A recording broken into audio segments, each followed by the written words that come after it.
Hello friends, welcome back. आपका civil service genesis पर स्वागत है। हम लास्ट वीडियो में फिस्कल पॉलिसी के क्वेश्चंस देख रहे थे, तो चलिए शुरू करते हैं। ये क्वेश्चन देखते हैं। Which of the following is included in the capital budget of government of India? अगर which of the following is included in the capital budget of India, okay, capital budget में क्या क्या इंक्लूड होता है?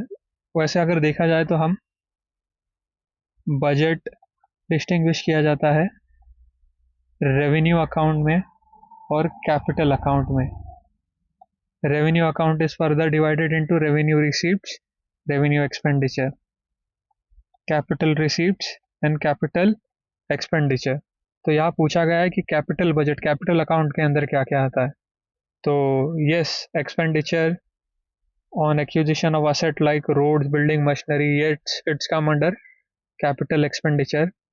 Loan receive from foreign government, it comes under capital receipts. It's loan क्या होता है? अगर हम लोन रिसीव करते हैं फॉरेन गवर्नमेंट से तो वो लाइबिलिटी क्रिएट करता है, तो वो कैपिटल रिसिप्ट्स के अंदर आता है। Loan and advances granted to state and union territories. Loan to state government जो है वो कैपिटल एक्सपेंडिचर में आता है, क्योंकि उससे क्या क्रिएट होता है? असेट क्रिएट होता है, क्योंकि वो रिटर्न प्रोवाइड कराएगा। If grant is been provide to state, then it will come under revenue expenditure and not capital expenditure. So इसका आंसर है D. There has been persistent deficit year by year. Which of the action following will be taken to reduce deficit? Physical deficit है, physical deficit reduce करने के लिए क्या expenditure, क्या action किया जाएगा देखते हैं। Reducing revenue expenditure, yes. New welfare scheme ने न्यू वेलफेयर स्कीम से उल्टा एक्सपेंडिचर बढ़ जाएगा, हमें एक्सपेंडिचर घटाना है, तो नो। Rationalising subsidies, yes. जो इरेशनल सब्सिडीज है, जो वेस्टफुल सब्सिडीज है, हम उसे हटाकर हमारा एक्सपेंडिचर घटा सकते हैं, तो यस। रिड्यूसिंग इम्पोर्ट ड्यूटीज, नहीं, अगर हम इम्पोर्ट ड्यूटीज बढ़ाएंगे तो जो रेवेन्यू है वो कम होगा, तो no, this is not the answer. तो इसका आंसर है 1 और 3। अगर वैसे देखा जाए ये 2 भी हम कट कर दे तो हम 1 और C में आ जाते, तो आंसर है C, A और C में। ये क्वेश्चन रिपीट हुआ है। persistent deficit year after year, which of the following action will be taken to reduce deficit? reducing revenue expenditure, yes। New तो नहीं है। rationalizing expanding industries, ये क्वेश्चन यूपीएससी में भी रिपीट हुआ था, बस उन्होंने ये एक्सपांडिंग इंडस्ट्रीज डाल दिया था। तो एक्सपांडिंग इंडस्ट्रीज एक्सपांड होगी तो उसमें एक्सपेंसेस लगेगा, तो उससे तो एक्सपेंडिचर रिड्यूस नहीं होगा, तो ये आंसर कट हो जाएगा। तो इसका आंसर है फिर से 1 और 3 only, A. Next question, which of the following is the most important item of revenue expenditure on union government? revenue expenditure में इंटरेस्ट पेमेंट जो है बहुत इंपॉर्टेंट होता है, एंड इट्स रेवेन्यू एक्सपेंडिचर भी नहीं बट पूरे बजटेड एक्सपेंडिचर में वो नियरली 50% होता है। मतलब हमारा जो 50% जो एक्सपेंडिचर होता है वो इंटरेस्ट पेमेंट में ही चले जाता है। तो इसीलिए ही FRBM एक्ट आया था फिजिकल डेफिसिट को कंटेन करने के लिए, क्योंकि अगर जब फिजिकल डेफिसिट गवर्नमेंट कम इनकर करेगी तो इंटरेस्ट जो है वो कम देना पड़ेगा। तो yes, one of the objective was to maintain inter generation equity, बराबर। Next question, which of the following is most important item of expenditure on revenue account? फिर से सेम क्वेश्चन रिपीट किया गया है। Interest payment is the most important expenditure, क्योंकि उस पर default नहीं हो सकता, बराबर, बिल्कुल भी। In the context of governance, consider the following, which of the following can be used to control the fiscal deficit? fiscal deficit किससे कंट्रोल हो सकता है? encouraging FDI inflow, no।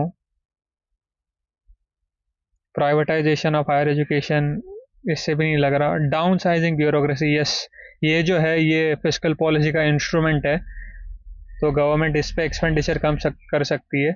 Selling the shares of PSU, yes, ये भी fiscal policy के under आता है। Government disinvestment करती है तो उससे गवर्नमेंट को प्रोसीड्स आती है, तो उन प्रोसीड से गवर्नमेंट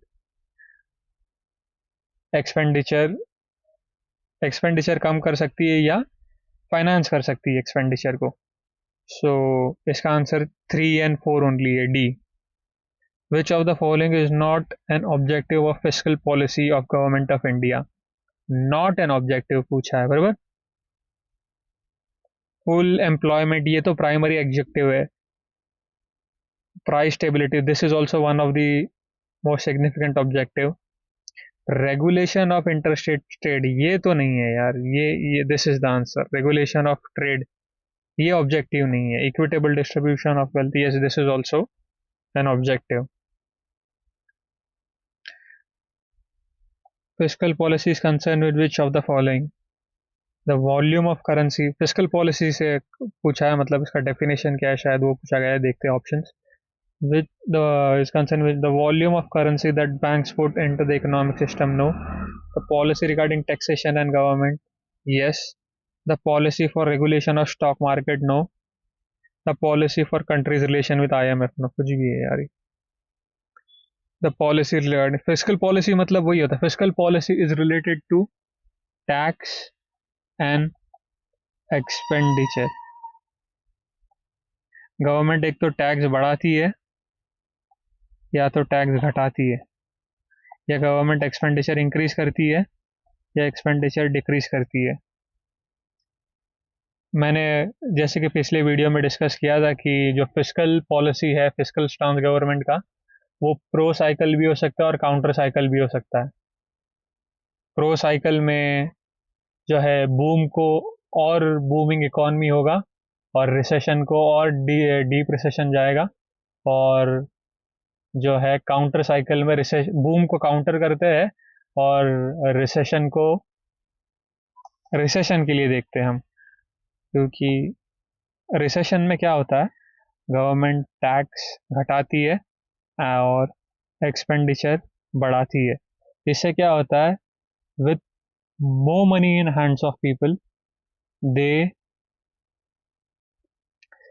जब टैक्सेस कम होते हैं, लोगों के पास बोलते हैं ना, कंजम्पशंस के लिए ज़्यादा पैसा होता है हाथ में और लोग ज़्यादा कंज्यूम करते हैं एज कम्पेयर टू जब टैक्स ना हो, तो उससे इकोनॉमिक एक्टिविटी ड्राइव होती है।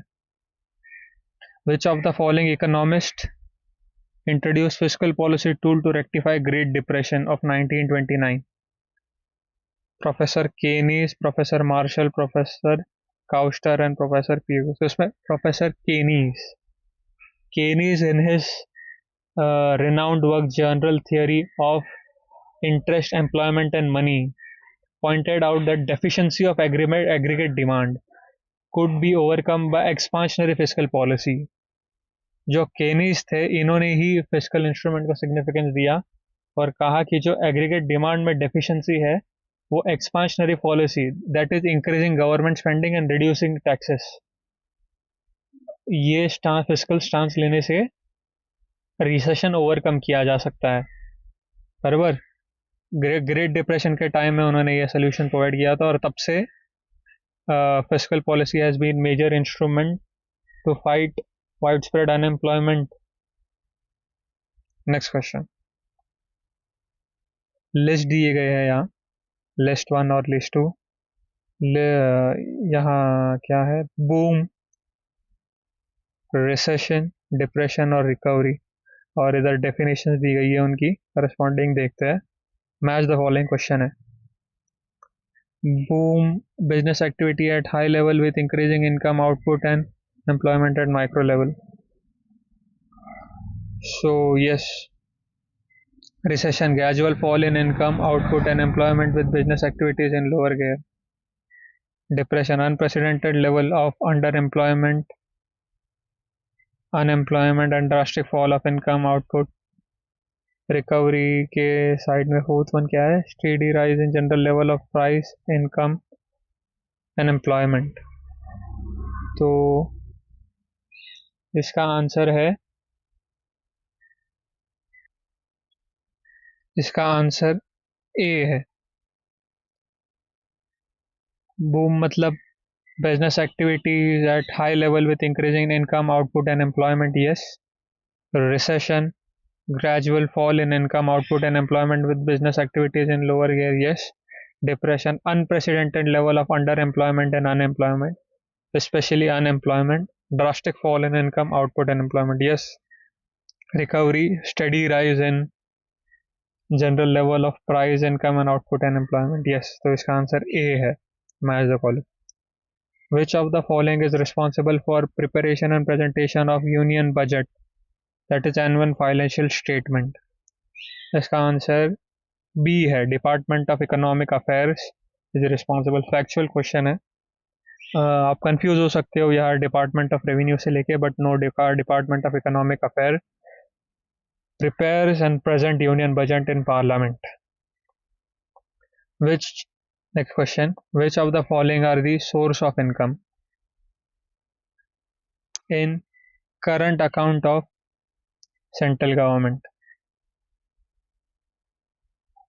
करंट अकाउंट में पूछा गया है। करंट अकाउंट मतलब रेवेन्यू अकाउंट।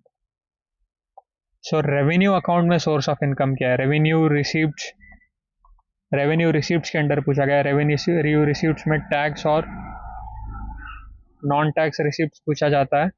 तो yes, corporation is comes under revenue receipts. Profit from public enterprises, yes it's also come under refer.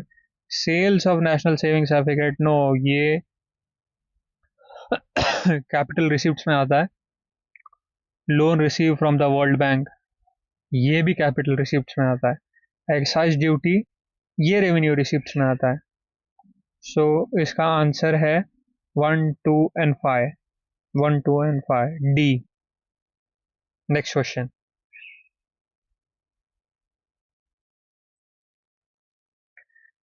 which of the following include in the capital budget of government of India? Capital budget में पूछा गया है।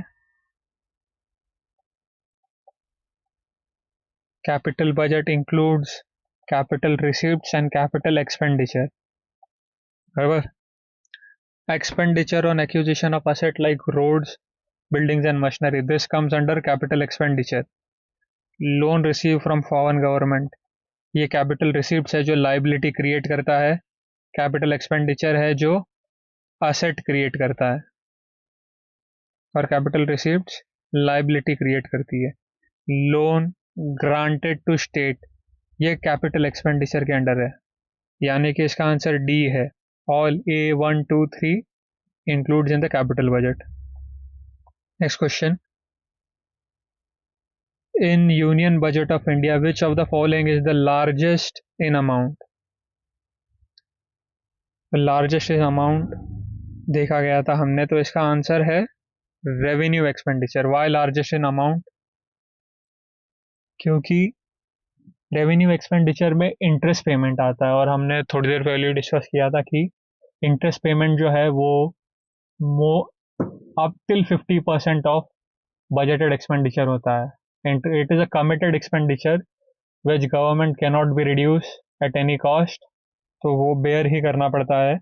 So yes, it is one of the largest. और late, और आप consistently देखे जाइए, मतलब पिछले 10 या 20 साल का ये बजट ताकि देखिए, it is up to, it is more than 45%, it is somewhere between 45 to 50%.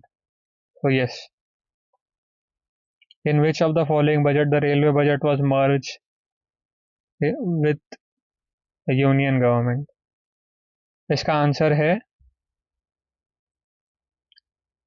2017 and 18, D. ये फैक्चुअल क्वेश्चन है, इसमें फैक्ट बेस्ड क्वेश्चन है, ये आपको पता होना चाहिए।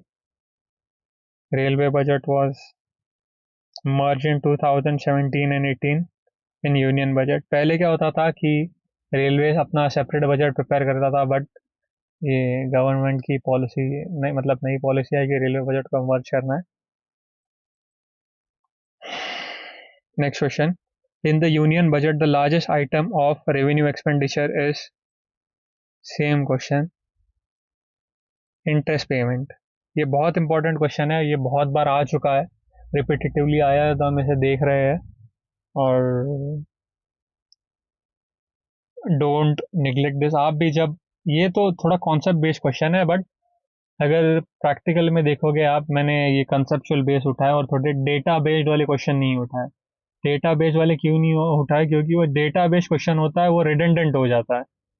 जैसे कि समझो 2015-16 का डेटा है, वो अभी एक्सप्लेन करने में उसका मतलब कुछ सिग्निफिकेंस नहीं है वो क्वेश्चन डिस्कस करने में। तो अगर आप अभी का बजट या सर्वे देखोगे तो आपको कहाँ फोकस करना है?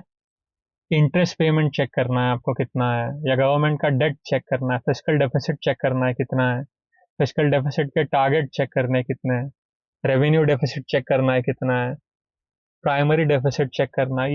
ये सब इम्पोर्टेंट इंडिकेटर्स होते हैं जो गवर्नमेंट की हेल्थ, गवर्नमेंट की फंक्शनिंग, गवर्नमेंट कितनी एफिशिएंट फंक्शन कर रही है, वो इंडिकेट करते हैं। It is also it is these indicators are also being used to judge the health of nation also. So national economy किस फेज में है, कैसी है, तो वो सब इस इंडिकेटर से पता चलता है। So yes, next question, which of the following is the most important item of expenditure on revenue account? Same, देखिए आप कितने जगह आया है, यूपी पीसीएस में आया है, तो दो तीन बार आ चुका है ये। तो yes, interest payment is one of the most largest item under non plan expenditure. हाँ, तो ये इसका B answer, sorry B answer नहीं, इसका इंटरेस्ट पेमेंट ही है, बट नॉन प्लान एक्सपेंडिचर देखेंगे हम क्या है, ये ज़्यादातर कंफ्यूज करता है ये बहुत से बच्चों को। Non plan and plan expenditure, ये जो था, ये हमारे अकाउंटिंग सिस्टम थी जो 2015 तक यूज़ हो रही थी, फिर उसके बाद चेंज हुई है। चेंज ऐसे हुई है कि पहले जो नॉन प्लान था और प्लान था, पहले का प्लान अब कैपिटल एक्सपेंडिचर हो चुका है, और नॉन प्लान यानी रेवेन्यू।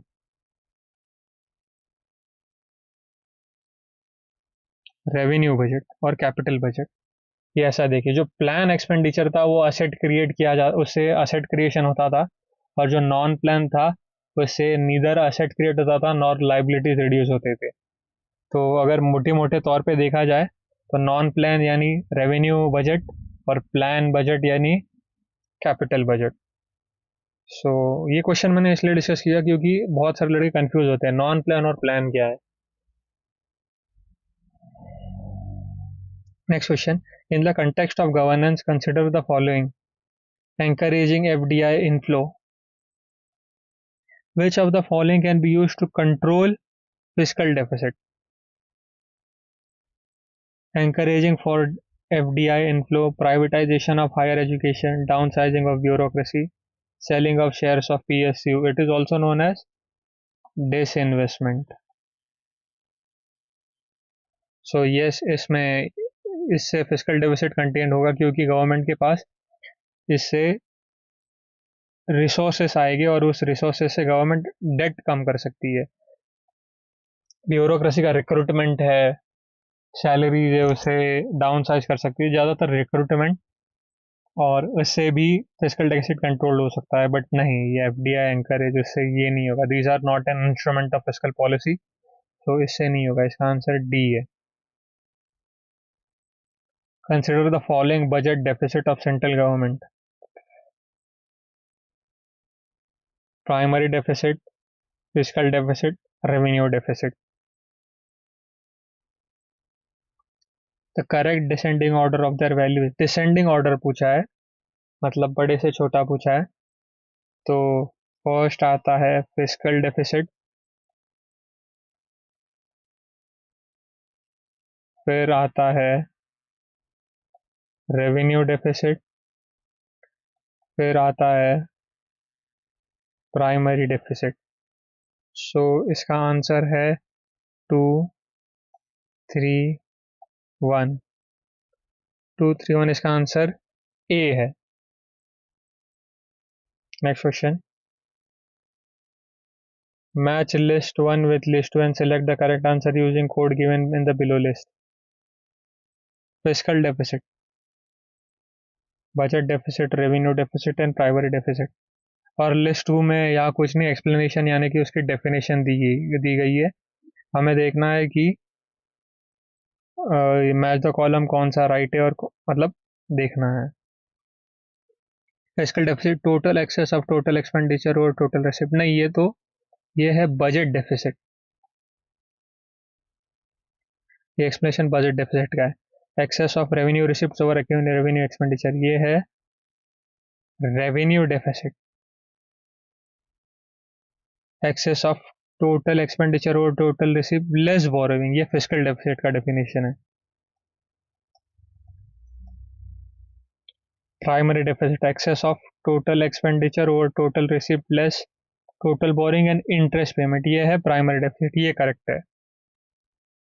तो इसका आंसर है A. Next question. Fiscal deficit meaning. Fiscal deficit की डेफिनेशन हमें यहाँ याद रखनी है. The sum of budgetary deficit and net increase in internal and external borrowing, the difference between current expenditure and current revenue, the sum of monetized deficit and budgetary deficit, the net increase in union government borrowing from the Reserve Bank of India. No, ऐसा कुछ नहीं है. इसका answer है A, the sum of budget deficit and net increase in borrowing. The sum of deficit and borrowing बराबर. Fiscal deficit यानी borrowing indicate करता है कितना लोन उठाया है गवर्नमेंट ने करंट ईयर में, वो फिस्कल डेफिसिट में पता चलता है. अगर फिस्कल डेफिसिट इज 3%, इसका मतलब ये है कि government has borrowed 3% of GDP. Next question. If the interest payment are subtracted from the gross fiscal deficit, the remainder will be. If the interest payment are subtracted from the gross, the remainder will be primary deficit. ये primary deficit की definition है.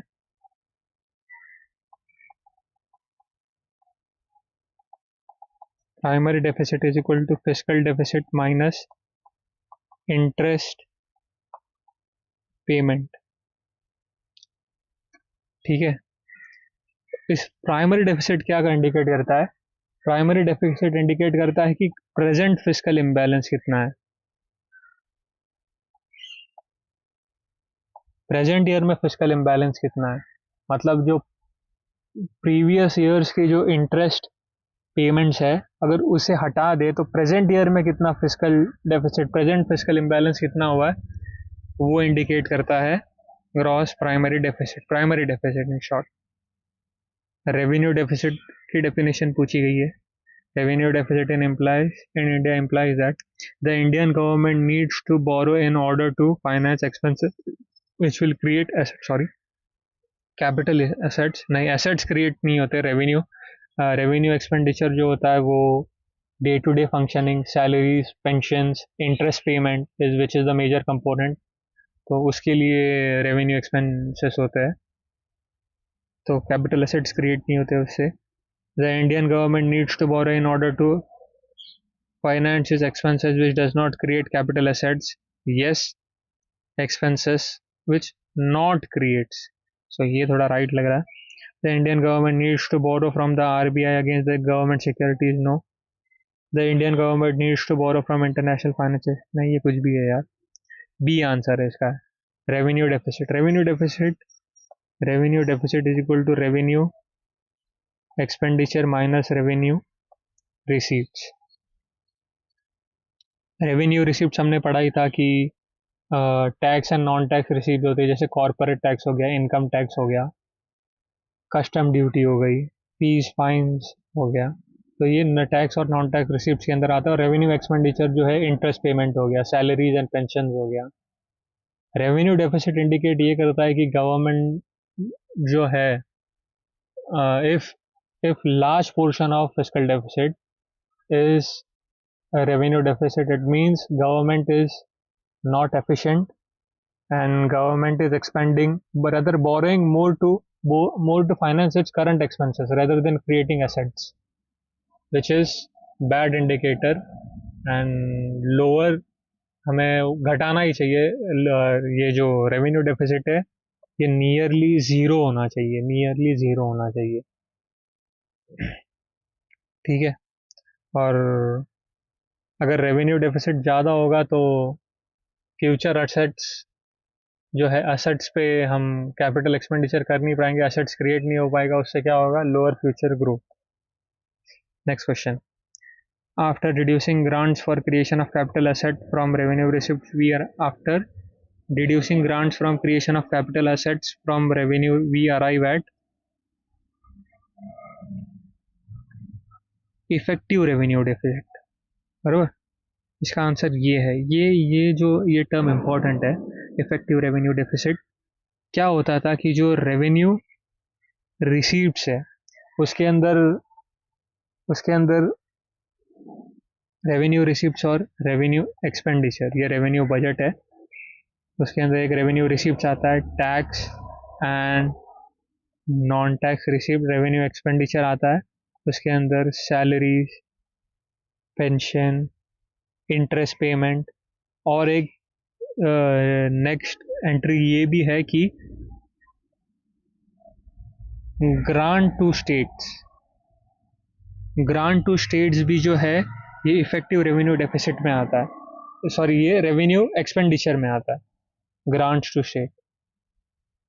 But इससे एक problem ये हो रही थी कि ये इसकी जो है सेंट्रल गवर्नमेंट में ये रेवेन्यू एक्सपेंडिचर कंसिडर किया जाता था, ये जो ग्रांट दी जाती थी स्टेट गवर्नमेंट को ये रेवेन्यू एक्सपेंडिचर में किया जाता था। बट अल्टीमेटली स्टेट क्या कर रहे थे, स्टेट इसे कैपिटल एक्सपेंडिचर, इसे असेट क्रिएट कर रहे थे। तो इससे क्या हो रहा था कि ये जो रेवेन्यू एक्सपेंडिचर में आ रहा है, रेवेन्यू एक्सपेंडिचर इन्फ्लेट हो रहा था, बट इन्फ्लेट हो रहा था सेंटर का, but it was being used by state for capital asset creation, तो उसके लिए निकाला गया था ये इफेक्टिव रेवेन्यू डेफिसिट, बराबर। तो ये है ये इफेक्टिव रेवेन्यू डेफिसिट का concept. Effective revenue deficit was introduced in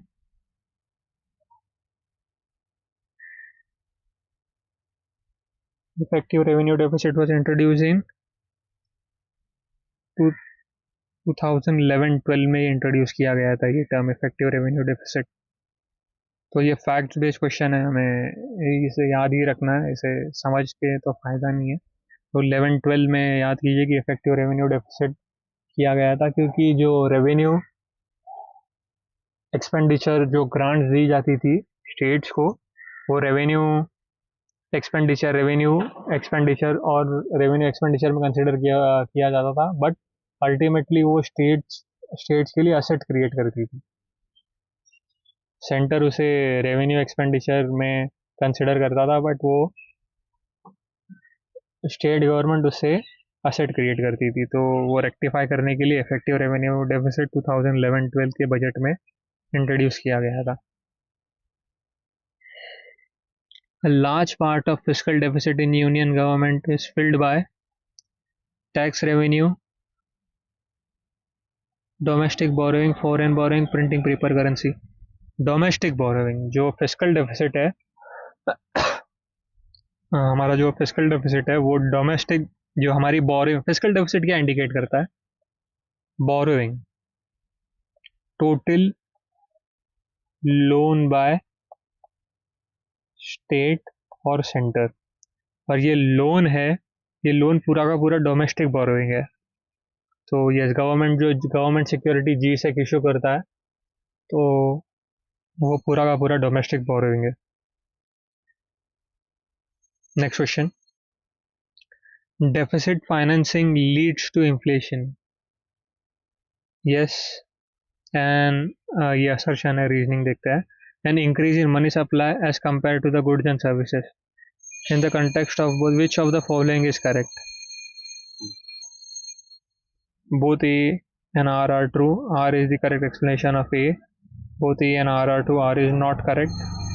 A is true but R is false. A is false but R is true. इसका आंसर A है।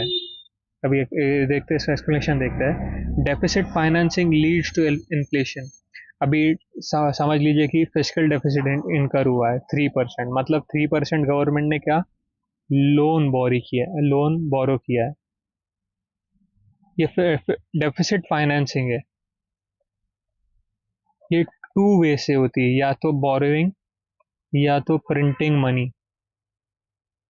बराबर, गवर्नमेंट जी से इशू करती है और मनी बोरो करती है, या गवर्नमेंट आरबीआई से कहती है कि मनी प्रिंट कीजिए। तो इससे क्या होता है कि deficit financing is said to be inflationary. वो इन्फ्लेशन क्रिएट करता है क्योंकि वो मनी सप्लाई इंक्रीज कर देता है। और if it may lead to a situation called too much money chasing too few goods.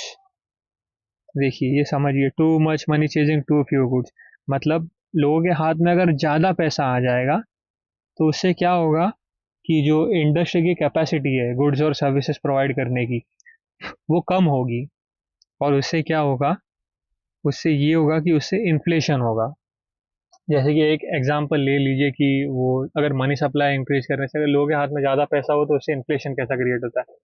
Suppose अभी दिवाली चल रही है, तो दिवाली में हमें जैसे बॉम्बे टू दिल्ली ट्रैवल करना है, और suppose there are only 10 flights और ट्रैवल करने वाले मोर देन 10,000 है। तो उससे क्या होगा, वो सरचार्ज आपको पता ही हो गया, सरचार्ज सरचार्ज प्राइसिंग। जैसे डिमांड इंक्रीज होगी तो it will also lead to increase in prices. तो ऐसा होता है, इट्स लीड टू इन्फ्लेशन। तो ये तो मैंने एक स्पेसिफिक एग्जांपल दिया, but yes, deficit financing leads to the phenomena of too much money chasing too few goods because it increases money supply and fuels inflation. Next question. What is the effect of deficit financing on economy? भाई अभी यही हमने discuss किया, deficit financing leads to increase in money supply. Decrease तो नहीं है, हमने अभी डिस्कस किया था कि मनी सप्लाई इंक्रीज करता है वो। No. Okay. Deficit financing creates additional paper currency to fill the gap between expenditure and revenue. This device aims for economic development, but if it fails, it generates inflation. हमने अभी देखा है deficit financing can lead to inflation. और जैसे मैंने situation explain की थी कि too much money chasing too few goods, this may cause inflation. Which of the following is likely to be most inflationary in on its effect? सबसे ज़्यादा inflation क्या create करेगा? The question is deficit financing का question है ये। Deficit अगर government ये मतलब इनकर करता है, गवर्नमेंट इनकर्स फिस्कल डेफिसिट, तो वो डेफिसिट फाइनेंस अगर करना है तो टू वेज है। जैसे मैंने कहा था अभी थोड़ी देर पहले कि government will issue G sec and borrow from market. Okay. Other is government will say RBI to print more money.